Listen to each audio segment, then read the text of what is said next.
नमस्कार, मैं बालकृष्ण मुले और आप देखना शुरू कर चुके द प्राइम टॉक का स्पेशल सेगमेंट चर्चित चेहरे। चर्चित चेहरे के हमारे मेहमान हैं एनएसयूआई के स्टेट सेक्रेटरी श्री शोभित जी यादव। शोभित जी, आपका स्वागत है, हार्दिक अभिनंदन है द प्राइम टॉक के स्पेशल सेगमेंट चर्चित चेहरे के भीतर। धन्यवाद बालकृष्ण जी। आप एक चर्चित चेहरे के रूप में इंदौर शहर में खासतौर से कहा जाए कि देवी अहिल्या की नगरी में तो पहचाने जाते हैं, साथ ही साथ मालवा की धरा पर भी आपकी अमिट पहचान देखी जाती छात्र राजनीति के क्षेत्र में। जी। आप महज 5 साल पहले ही सक्रिय हुए छात्रों के बीच में। आपसे हम छात्र राजनीति की तो बहुत सारी बातें करेंगे, लेकिन चर्चा की शुरुआत करेंगे आपके बचपन से, आपके पारिवारिक पृष्ठभूमि की, जिस तरह से आपको राजनीति जो है विरासत में मिली। हाँ जी। किस तरह आज उन दिनों को याद करते हैं, अपने बाल्यकाल को याद करते हैं, बचपन को याद करते हैं, पिता के संस्कार, माता के संस्कार, दादा दादी के संस्कार, नाना नानी के भी संस्कार, क्योंकि वहाँ से भी आपको बहुत कुछ मिला है। क्या कहना चाहेंगे पहली प्रतिक्रिया के रूप में? बालकृष्ण जी, मेरा बचपन बहुत अच्छे से परवरिश हुई है मुझे मतलब मेरी माताजी की तरफ से भी काफ़ी चीज़ें सीखने को मिली हैं, मुझे मेरे पिताजी की तरफ से भी काफ़ी सारी चीज़ें सीखने को मिली हैं। मुझे शारीरिक क्षमता मेरी पिताजी की तरफ से आई है और मानसिक क्षमता जो है मेरी जो बढ़ी है वो मेरी माताजी की तरफ से बढ़ी है। जी। कौन से स्कूल में आपकी स्कूलिंग हुई है? किस तरह आप एजुकेशन में आगे बढ़ते चले गए और पढ़ने में किस तरह के हुआ करते थे? जी, मेरी एजुकेशन डेली कॉलेज इंदौर से हुई है। क्या बात। जी, मेरी फर्स्ट से मैं क्लास 12th तक मैं वहाँ डेली कॉलेज पढ़ा। डेली कॉलेज के बाद में मैंने फिर DAVV से बीकॉम करा है। फिर वहीं से ही मैं अभी लॉ का स्टूडेंट भी हूँ। कहीं ना कहीं एक संगत देखी जाती है, जो बचपन के जो मित्र होते हैं, खासतौर से बाल्यकाल में जो लोग हमारे साथ एजुकेशन करते हैं, खास हाँ जी, उन लोगों का हमारे जीवन पर काफ़ी असर देखा जाता है। आपने भी महसूस किया होगा। कौन कौन आपके डेली कॉलेज में मित्र हुआ करते थे, जिनके साथ रहकर आप खेल खेला करते थे, साथ ही साथ शिक्षा ग्रहण किया करते थे? और ख़ास बात एक और देखी जाती है, जो टीचर्स होते हैं ख़ास तौर से उनकी ओर से भी कुछ ऐसी बातें निकल कर हमारे सामने आ जाती, कुछ अनुशासन के चलते बहुत कुछ सीखने को मिल जाता है, और वहीं कहीं ना कहीं वह सीख बन जाती है और उसे हम अपने जीवन में उतार से लेते हैं, जिसके बल पर हम आगे बढ़ते हैं। ऐसे भी कुछ संस्मरण आपके साथ? ऐसा था कि मेरा बचपन जो था वो काफ़ी मैं शरारती रहा हूँ बालकाल में, बड़ा शरारती। और मुझे क्या है कि जो उस वक्त की जो डांटे थी मुझे, जो मेरे टीचर्स भी काफ़ी जो मुझे डांटते भी थे, जिनका मुझसे आज भी मुझसे बहुत प्यार है, जो आज भी मुझे फ़ोन करके मुझसे पूछते हैं कि आप कैसे हैं, क्या चल रहा है, मुझे आज भी पूछते हैं, मैं भी उनसे पूछता हूँ, उनका आशीर्वाद आज भी मेरे ऊपर है। मेरे बचपन में मेरे काफ़ी अच्छे दोस्त रहे हैं, काफ़ी मतलब जिनको शुरू से जो आज मेरा लॉ में जो मेरी रुचि है, मुझे आज जो लॉ करने की इच्छा हुई वो इसलिए हुई क्योंकि मैंने मेरे दोस्तों के, जो मेरे मित्र थे, उनके पिताजी को देखा है, वो जज रहे हैं, वो जज हैं आज भी, तो मैं उनको भी मैं अपना आइडल मानता हूँ। मैंने उनको भी देखा है हमेशा आगे बढ़ते हुए, और उनके परिवार में भी काफ़ी सारे रहे हैं। ऐसे ही मुझे इसलिए राजनीति में भी इसलिए इंटरेस्ट जागा था कि जो हमारे संसद भवन के जो वो सदस्य रहे हैं और सांसद जो रही हैं हमारी, और जो हमारी स्पोक्स पर्सन रही हैं, बिल्कुल, श्रीमती सुमित्रा जी महाजन, उनके जो पोते हैं वो भी मेरे बचपन के, हम सब साथ में पढ़े हुए हैं, हम सभी साथ में, मस्तियाँ भी हमारी सबकी साथ में हुई हैं, हम सबको डांटे भी साथ में लगी हैं, हम सबको साथ में हर चीज़, हमारा बचपना एक साथ रहा है। काफ़ी सारे ऐसे मेरे मित्र रहे हैं, तो उनसे मुझे काफ़ी सारी चीज़ें। कौन कौन मित्र रहे? नाम की बात की जाए तो क्या क्या नाम है आपके जो स्कूलिंग के समय के मित्र? जी। अभी जैसे मुझे जब पद मिला है उसके कुछ ही टाइम पहले, उसके 1 महीना पहले लगभग में, मेरे मित्र हैं यूथ कांग्रेस के सेक्रेटरी हैं अभिराज सिंह परमार। हम साथ में पढ़े हुए, एक ही क्लास में एक साथ ही पढ़े हुए हैं जी, हम सब क्लासमेट रहे हुए हैं। तो उनको भी रुचि थी राजनीति में, मेरी भी रुचि शुरू से राजनीति में रही है। हमने पिताजी को भी देखा है राजनीति में, शुरू से परिवार को देखा है राजनीति में, तो एक हमारा उसमें भी रुचि रही है कि राजनीति माध्यम है जिससे हम लोगों की सेवा कर सकते हैं। बिल्कुल सही कहा। यदि आपको पारिवारिक रूप से बैकग्राउंड जो मिलता है, आपको पारिवारिक पृष्ठभूमि जो है राजनीतिक होती है, और मित्र भी राजनीतिक पृष्ठभूमि वाले ही साथ हो, पढ़ने लिखने वाले मित्र खासतौर से, तो कहीं ना कहीं राजनीतिक सत्संग जिसे डिस्कशन भी कहा जा सकता है, वो बिल्कुल हो ही जाता है, और कहीं ना कहीं जो अपना जो मानसिक स्तर है उससे कहीं ना कहीं सुदृढ़ हो जाता है। कॉलेज लाइफ की बात करें तो आप कौन से कॉलेज में पढ़े, कौन कौन मित्र हैं? मैं DAVV से ही मैंने BCom करा जी, और DAVV से ही मैं अब लॉ कर रहा हूँ। मेरा लॉ का लास्ट ईयर चल रहा है अभी जी। मुझे लॉ, मेरा शुरू से मेरा इंटरेस्ट रहा है लॉ में जी। मुझे क्योंकि अच्छा लगता था कि मैं जानूं अपने कानून, देश के संविधान को, कानून को जानने की मेरी बड़ी रुचि रही है उसमें जी। जिस तरह देखा जाता है कि बात हो गई स्कूल की भी हो गई, कॉलेज की भी हो गई, मित्रों की भी हो गई, लेकिन व्यक्ति के जीवन में माता पिता सबसे पहले गुरु होते हैं। किस तरह की सीख, किस तरह के संस्कार खास तौर से आपको माता पिता, नाना नानी, दादा दादी की ओर से मिले हैं?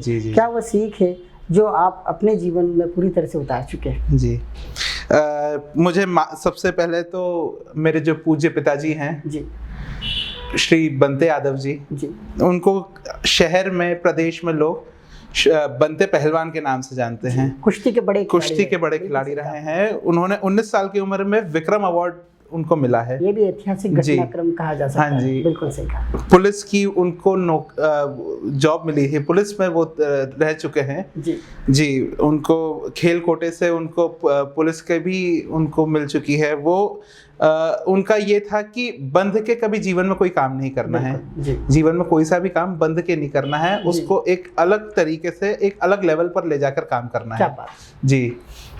माता जी से मुझे हमेशा सरस्वती को लेकर एक आदर जो मिला है, आदर करने की जो सीख मिली, वो माता जी से। शिक्षा के क्षेत्र में हमेशा माता जी ने मुझे, किस तरह की सीख उनकी तरफ से, माँ की तरफ से? उनका नाम भी ले। मेरी माता जी का नाम श्रीमती नंदिता यादव है जी। और वो खुद भी एडवोकेट रही हैं। क्या बात जी, वो खुद भी एडवोकेट रही हैं। तो उन्होंने मुझे हमेशा हर चीज में आगे बढ़ाया है। मुझे हमेशा मतलब फर्स्ट रैंक पर कैसे रहना है और उसको मेंटेन कैसे करना है, वो सब चीजें मुझे माता जी की तरफ से मिली हैं जी। बाकी परिवार की भी, जब इंटरव्यू से पहले हम आपसे चर्चा कर रहे हैं तो आपने मामा जी का काफी जिक्र किया है। किस तरह? मामा जी और मेरा बड़ा स्नेह रहा है और वो हमेशा मेरे ऊपर एक स्नेह अलग से रखते हैं। बिल्कुल, विशेष प्रेम है। हमारा दोनों मामा भांजे जो हैं एक दूसरे को बड़ा प्यार करते हैं जी। उन्होंने हमेशा मुझे आगे बढ़ाने की हर उनकी तरफ से प्रयास जितने रहे हैं, उन्होंने मुझे पढ़ाई से लेके हर चीज में हमेशा आगे रहे हैं वो मेरे लिए। उन्होंने हमेशा पढ़ाई में, और मेरी जो मदर का बैकग्राउंड है तो वो काफी पढ़ाई से रिलेटेड रहा है, शिक्षा से स्ट्रांग रहा है। बिल्कुल रहा है। बिल्कुल सही कहा। पिताजी की तरफ से फिजिकल स्ट्रेंथ मिली है मुझे जी। और माताजी की तरफ से मेंटल स्ट्रेंथ मिली है मुझे जी। कितना सहयोग है, और यही सहयोग आपको कहीं ना कहीं बहुमुखी प्रतिभा का धनी भी बना रहा है जी। खास बात एक और देखने में आती है कि जिस तरह से आप एक महज 24 साल के युवा हैं जी, काफ़ी एनर्जी आपके साथ है, आप राजनीतिक रूप से सक्रिय होना चाहते हैं, पिता समाजवादी पार्टी के प्रदेश अध्यक्ष के तौर काम कर रहे हैं। हाँ जी, हाँ जी। आप कांग्रेस की राजनीति कर रहे हैं, युवा तुर्क के रूप में पहचाने जा रहे हैं, कहीं ना कहीं युवाओं को काफ़ी करीब रखते हैं, कई संख्या में युवा जो है आपके परिवार से जुड़े रहते हैं। और उसकी एक वजह ये भी है कि आप तो सक्रिय है ही, साथ ही साथ आपके भाई जो है जी सिद्धार्थ यादव, वो पहले से, बहुत पहले से वो सक्रिय, और कहीं कहीं नगर की कमान भी वो संभाल चुके हैं। हाँ कैसा लगता है इतना अनुकूल माहौल आपको मिल रहा है, कितना अपने आप को गौरवान्वित महसूस करते हैं, बहुत अभिभूत पाते हैं? जी, मैं इस चीज के लिए मैं शुक्रिया करता हूँ भगवान का कि मुझे ऐसे परिवार में जन्म दिया है।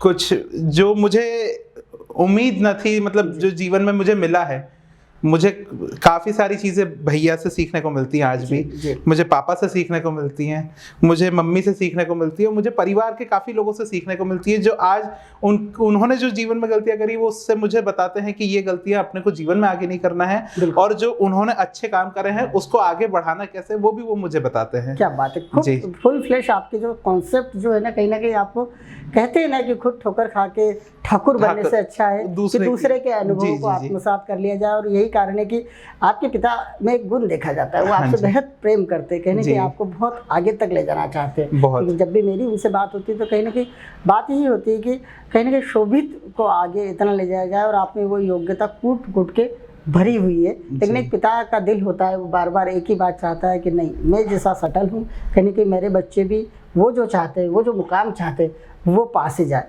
कैसा लगता है पिता की ओर से किस तरह की सीख हर दिन आपको सुनने को मिलती है?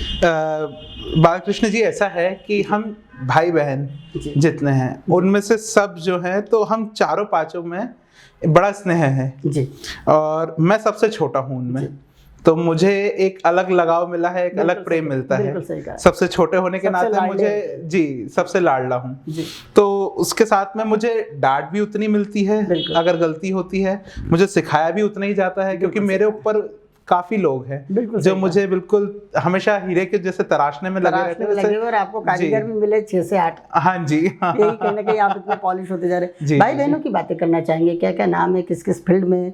आपका एजुकेशन तो हमने सुन ही लिया, आपका कॉलेज लाइफ भी सुन लिया, परिवार के अन्य सदस्य जो है आपको जो लोग तराशने का काम कर रहे हैं, खासतौर से आपके भाई बहनों की बात की जाए, किस तरह का उनका एजुकेशन है, क्या नाम है उनके? मेरे जो बड़े वाले भाई हैं जी, उनका नाम सिद्धार्थ यादव है जी, जो NSY के शहर अध्यक्ष भी थे, अभी राष्ट्रीय कार्यकारिणी में है। शानदार। वो उनका बिजनेस भी है, वो बिजनेस भी उनका देखते हैं। उन्होंने MBA लंदन से MBA करके आए हैं वो। शानदार जी। और जो मेरी उनके बाद में सिस्टर हैं शिप्रा यादव, डॉक्टर हैं वो, डॉक्टर शिप्रा यादव है, वो गायनेकोलॉजिस्ट है। शानदार जी। वो दिल्ली एम्स में भी उन्होंने पेशेंट्स देखे हैं, वहाँ पर भी देखती हैं, और इंदौर में इंडेक्स मेडिकल कॉलेज में भी वो देखती आ रही हैं जी। और उनसे छोटी मेरी एक और सिस्टर है शैली यादव, तो वो मॉरिशस में रहती हैं।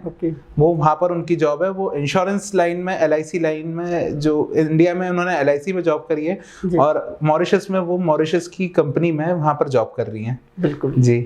आप चर्चा करेंगे राजनीतिक क्षेत्र की, क्योंकि पारिवारिक चर्चा भी हो चुकी है। ऐसे में आप किन उन लीडर्स से प्रभावित है, किन्हें अपना आदर्श मानते, जिन्हें देखकर आपको अपना करियर राजनीतिक क्षेत्र में दिखाई देता है कि नहीं, राजनीति करना चाहिए, राजनीतिक को एक माध्यम बनाना चाहिए, वो भी सेवा का? जी जी जी। मुझे सबसे पहले, मैंने जिनको बचपन से देखा है जो आगे बढ़ते जा रहे हैं निरंतर, और आज की तारीख में मैं उनसे बहुत ज़्यादा प्रेरित हूँ, तो वो हमारे प्रदेश अध्यक्ष हैं श्री विपिन वानखेड़े जी, जो आगर से उपचुनाव लड़ रहे हैं। क्या खूबी लगती है उन्हें लेकर आपके मन में, किस तरह सोचते हैं, किस तरह का आपके लिए वो आदर्श व्यक्ति बन पाए हैं? सबसे पहले वो यूथ है, उनमें यूथ की एक पावर है, और उनके साथ में उनके जो उनका व्यक्तित्व है वो बहुत स्ट्रांग है। एक तरीके से देखे तो वो, उसको देख के इंसान को एक अलग एनर्जी आती है।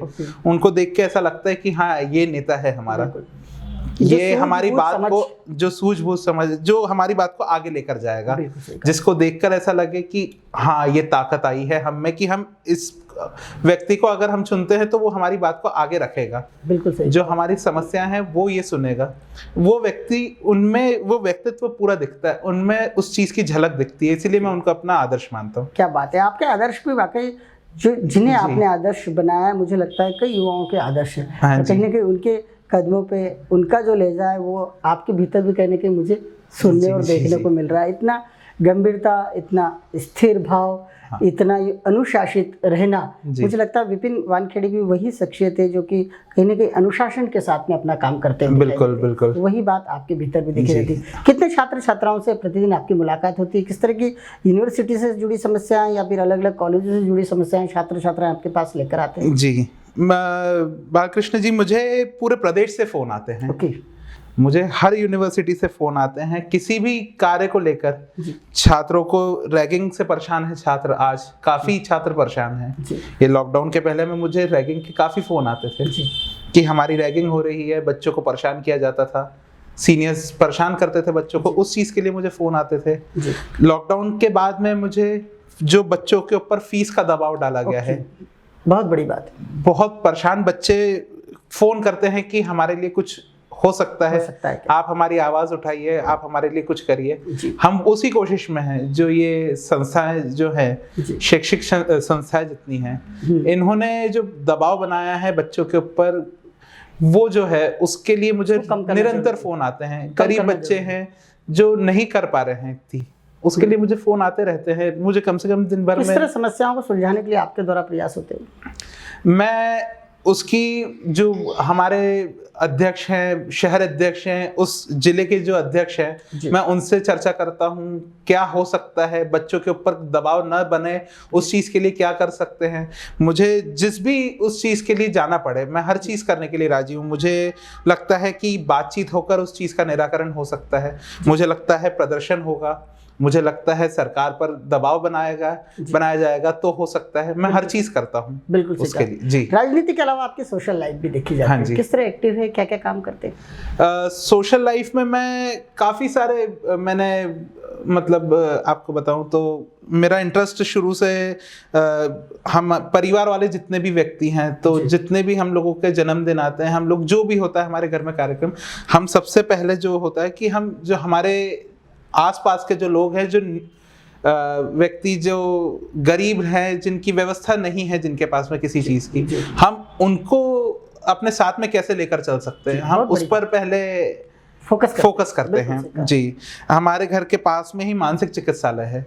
उस मानसिक चिकित्सालय में निरंतर हम लोग कोशिश हमारी यही रहती है कि हम हर दिन, हर किसी वार त्योहार पर हम वहाँ पर बाकायदा लोगों को की सेवा कैसे कर सकते हैं उस पर हम ध्यान देने की कोशिश करते हैं। बहुत अच्छी सोच के साथ में आप आगे बढ़ने का काम करें। देखा जाता है कि बाणगंगा क्षेत्र में, जिस क्षेत्र में आप एक्टिव रहते हैं, खासतौर से देखा जाए कि और आपको पारिवारिक पृष्ठभूमि भी इतनी आध्यात्मिक रूप से स्ट्रांग मिली हुई है कि हर आयोजन को बाणगंगा में यादव परिवार करवाते आए, बरसों बरस से करवाते आए और आज तो काफ़ी मजबूत स्थिति में आप लोगों को देखा जाता है। इंदौर शहर में यदि इंदौर की बात होती है तो बाणगंगा क्षेत्र की बात जरूर होती है। धार्मिक आयोजनों की बात होती है, यहाँ पर होने वाले कावड़ यात्रा, यहाँ पर होने वाले बड़ी बड़ी सवारियाँ, इसके अलावा जन्माष्टमी पर निकलने वाला शोभा यात्रा, किस तरह अपने आप को इन आयोजनों में सक्रिय रखते हैं? हमारे परिवार से शुरू से धार्मिक संस्थाओं में, धार्मिक मंदिरों में, मस्जिदों में हर तरीके की सेवाएं दी जाती है। क्या बात। जैसे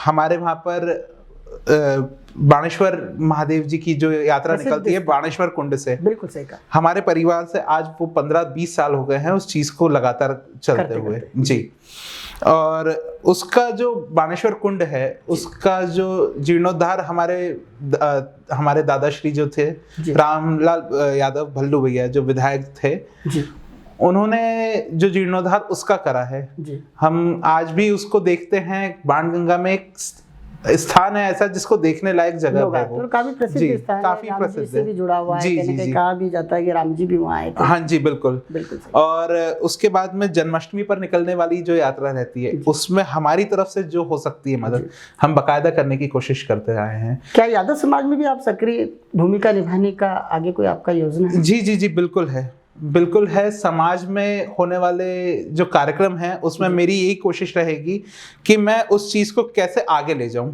जी। मैं आगे की तैयारियों में मुझे पीछे से जो सीख मिलेंगी मैं उसको ठीक करूंगा और आगे कैसे ले जाना है उस पर मैं विचार करने की इच्छा रखता हूँ। शोभित जी, देखा जाता है कि हर युवा, आप जैसे युवा कहीं ना कहीं अभी तो राजनीतिक रूप से काफ़ी सक्रिय, लेकिन अंदर ही अंदर, दिल के अंदर, दिमाग के अंदर, मनोमस्तिष्क के अंदर कुछ ना कुछ एक अलग से कुछ कर गुजरने की तमन्ना हमेशा जागृत होती है कि युवा के भीतर। क्या आपके भीतर भी राजनीति के अलावा प्रोफेशनली कुछ करने की इच्छा है? मेरी इच्छा शुरू से ये रही है कि मैं किसान, खेती बाड़ी, मुझे उसमें बड़ा मेरी रुचि रही है। मैंने पिताजी को भी देखा है, वो उनके जो कारोबार चलते थे सब चीज़ों के अलावा राजनीति, कारोबार सब एक तरफ था और वो जब अपने खेत पर जाते थे तो वो एक पूर्णतः वो एक किसान के रूप में बदल जाते थे। बिल्कुल, उनका पूरा दिल जो था वो एक खेत में बसा हुआ था, एक जमीन पर कैसे उपजाऊ उसको बनाना है, आज भी उनका मन वो ही रहता है।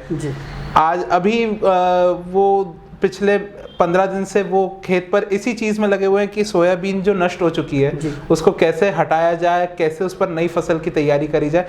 हम बचपन से देखते हैं, मुझे उस चीज़ को आगे उसको भी ले जाने का मन है। मैं उस पर ऑर्गेनिक जो फार्मिंग होती है हाईटेक हाइब्रिड की ऑर्गेनिक फार्मिंग जो होती है, मेरा उसको आगे ले जाने में मेरी काफ़ी रुचि है। बिल्कुल जी। कहीं ना कहीं मध्य प्रदेश कहीं ना कहीं किसानों का प्रदेश भी कहा जाता है, और जब आप जैसे हायर एजुकेटेड युवाओं से हम बात करते हैं और उनका रुझान खेती के प्रति पाते हैं, तो हमें भी ऐसा लगता है कि वाकई जिस काम को हम कर रहे हैं जी, आज जैसे शख्सियतों का इंटरव्यू कर रहे हैं, तो कहीं ना कहीं सार्थकता को पाए जाते हैं। इस तरह सकारात्मक बातें जब सामने आती कि आज हमारे देश का युवा, हमारे प्रदेश का युवा, हमारे शहर का युवा इतना एजुकेशन पाने के बाद फिर वापस उसी मिट्टी की तरफ दौड़ना चाहता है, उसी मिट्टी को उपजाऊ और अधिक बनाना चाहता है, एक अच्छा व्यंजन बने उसके लिए उपार्जन करना चाहता है, तो कहीं ना कहीं मन में खुशी की तरंगें दौड़ती जाती है, रोमांचित हो जाते हैं हम जैसे लोग भी कि हमारा भविष्य जो है बहुत सही दिशा में जा रहा है। आप काफ़ी टिट फिट ज़बरदस्त ताकतवर दिखाई देते हैं।